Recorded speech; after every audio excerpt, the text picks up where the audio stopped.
नमस्ते। नमस्ते। मैं अरुण नायर हूँ सर। बोलिए सर, मैं क्या कर सकता हूँ? सीएम सर आपको शहर बुला रहे सर। मैं कहीं नहीं आऊंगा। बात कर लेता हूँ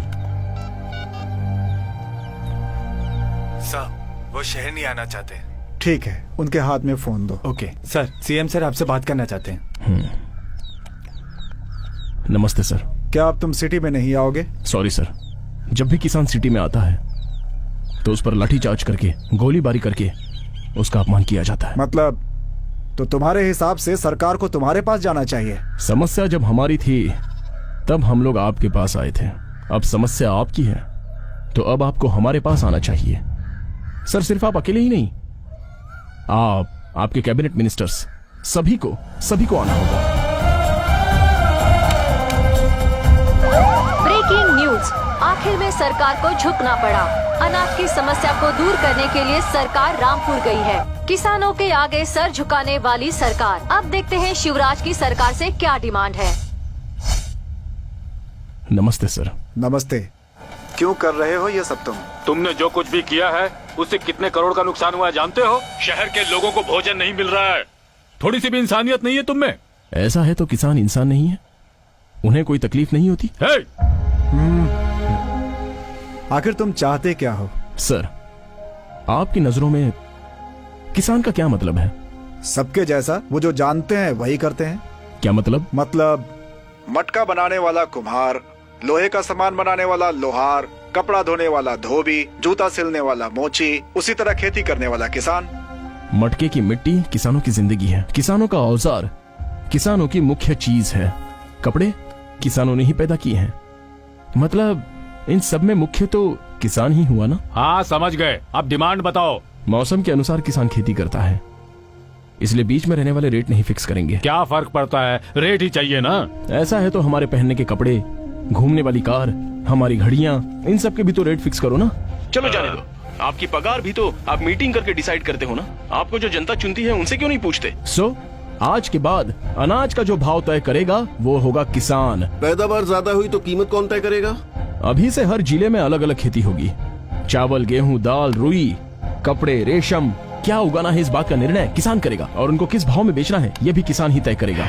इसलिए पानी की सारी व्यवस्था कृषि मंत्री को ही अरेंज करनी है। नहर का पानी साफ करना और उसे खेतों तक पहुंचाना और सारे गांवों में उसकी व्यवस्था करना पीडब्ल्यूडी मिनिस्टर का काम होना चाहिए। वो सब हम लोग क्यों करें जी? एमएलए है ना वो करने के लिए। देखिए, जिला पंचायत, गांव की पंचायत, तालुका पंचायत में पानी नहीं मिलता है। सबको पानी देना होगा। स्वच्छ भारत का मतलब टॉयलेट बांध कर क्लीन करके झाड़ू मारना नहीं होता। साथ में ये भी करना होगा जैसे कि खेत की फसल जिला मार्केट तक पहुंचाने की जिम्मेदारी सरकारी सचिव जी आपकी है। ऐसा है तो आरएमसी एपीएमसी को टूरिस्ट प्लेस बना दे क्या? एपीएमसी यार्ड में किसान को खुद ही आना होगा। अभी से कोई भी किसान वहाँ नहीं आएगा। दलाल खुद किसानों की जगह आके लेके जाएगा। No mediators. नेक्स्ट, किसानों की लाइफ का इंश्योरेंस नहीं होगा, इसमें बहुत खर्चा आएगा। सभी डिपार्टमेंट में पीएफ और ग्रेच्युटी के साथ छुट्टियों के लिए भी सैलरी मिलती है।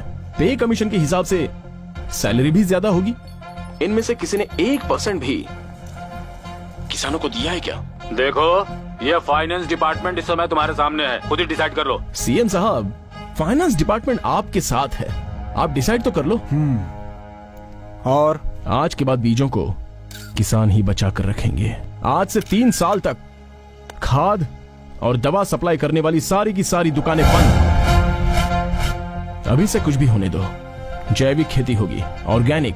बड़ी बड़ी कंपनियां हमसे जुड़ी हुई हैं, तो उनका क्या करेंगे? क्या होगा पता? किसान की पैदा की हुई फसल गवर्नमेंट को देनी है, ऐसा एग्रीमेंट है क्या? नहीं है ना?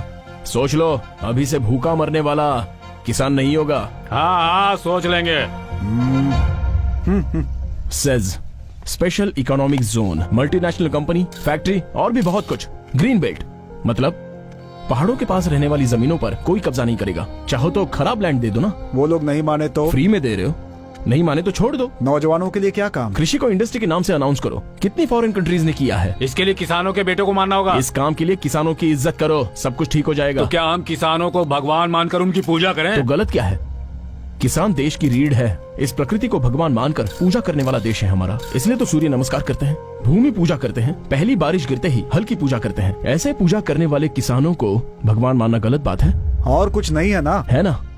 लोन देने वाली बैंक्स किसानों की इज्जत की धज्जियां ना उड़ाएं। 24 आवर्स पावर रहनी चाहिए और उसमें भी 12 घंटे डबल फेज, वो भी डे टाइम में। दिया है ना, एमएनसी कंपनी को पावर दिया है ना, तो दे दो।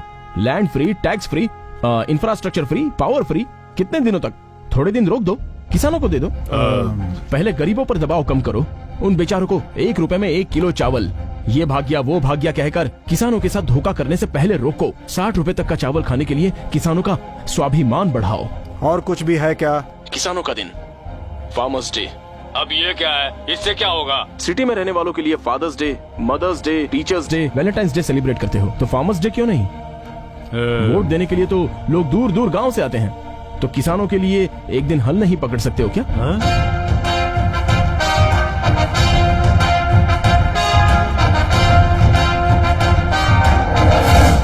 किसानों का भी एक दिन होना चाहिए। यही है हमारी समस्या। बोलिए, कब इन सबको सॉल्व करेंगे? हम इसे कैबिनेट में रखेंगे, उस पर चर्चा करने के बाद ही बताएंगे। कितने दिन चाहिए आपको? सेशन बुलाई जाएगी, फिर दोनों हाउस में बातचीत होने के बाद ही। कितने दिन चाहिए? तकरीबन 2 महीने। तब तक आप लोग भूखे ही रहेंगे। ये तो तुम ब्लैकमेल कर रहे हो। देखो, बिल पास होने के बाद ही होगा। You're right। जब इलेक्शन नजदीक होते हैं तो जो भी समस्या होती है उसे आधे घंटे में पास कर देते हो। लेट नाइट भी सेशन चलाते हो। किसानों के लिए किसानों के बीच में ही रहकर फैसला होना चाहिए।